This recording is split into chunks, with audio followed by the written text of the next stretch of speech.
Di lapangan sering terjadi pertanyaan, BMT apa bedanya dengan koperasi lain yang secara konvensional? BMT halal apa haram? Boleh apa tidak?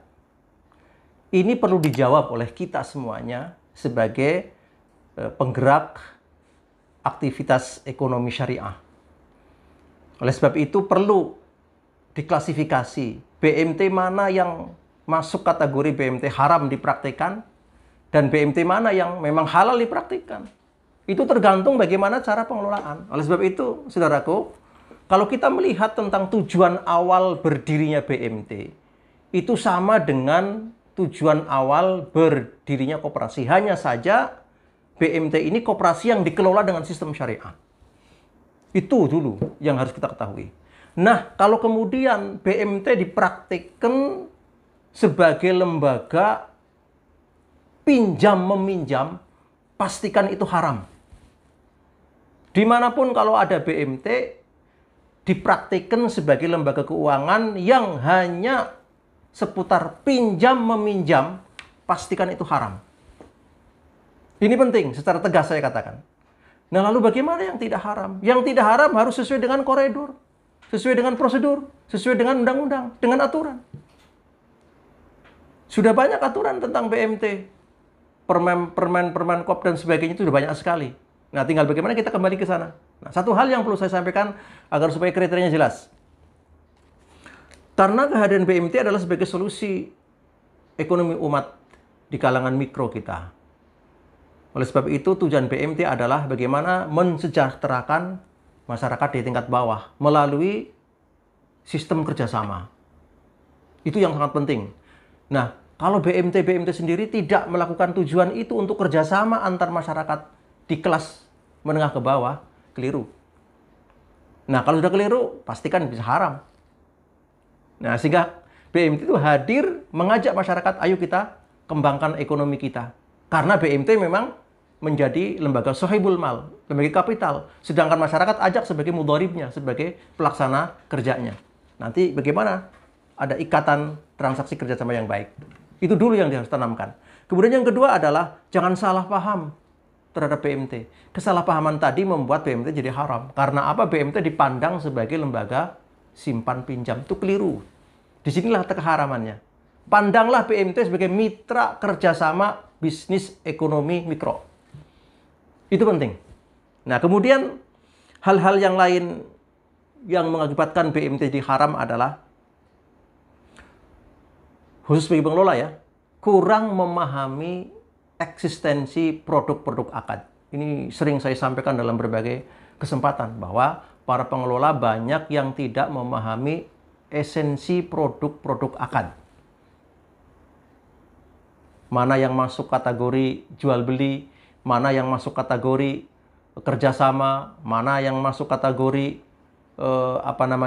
sewa menyewa, harus paham betul.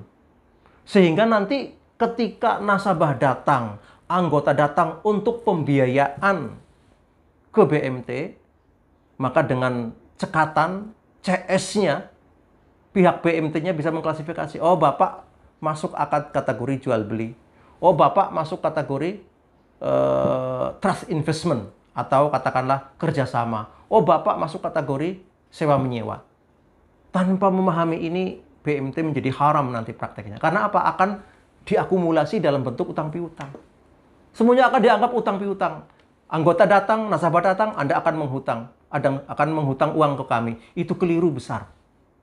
Tetapi anggota datang adalah, oh Bapak mau beli, oh Bapak mau kerjasama, oh Bapak mau menyewa. Harus begitu cara pandangnya. Nah, itu hal yang sangat penting untuk para pengelola agar supaya BMT tidak lagi menjadi haram, tetapi menjadi ajang mitra yang halal dalam hal kerjasama bisnis. Kemudian, saudaraku, yang menyebabkan hal haram BMT adalah dalam hal praktiknya. Kadang-kadang sudah paham akadnya. Kadang-kadang sudah mengerti klasifikasinya. Sudah dipahami tujuan daripada nasabah ke BMT.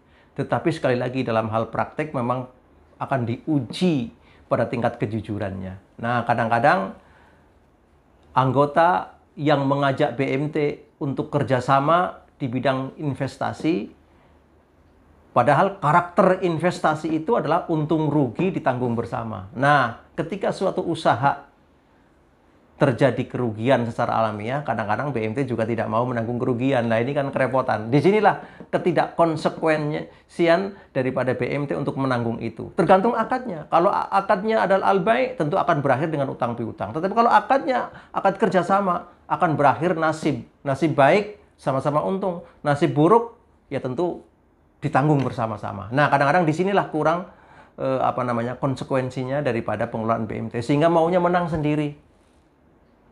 Padahal itu akad yang berkarakter daripada akad sharing profit.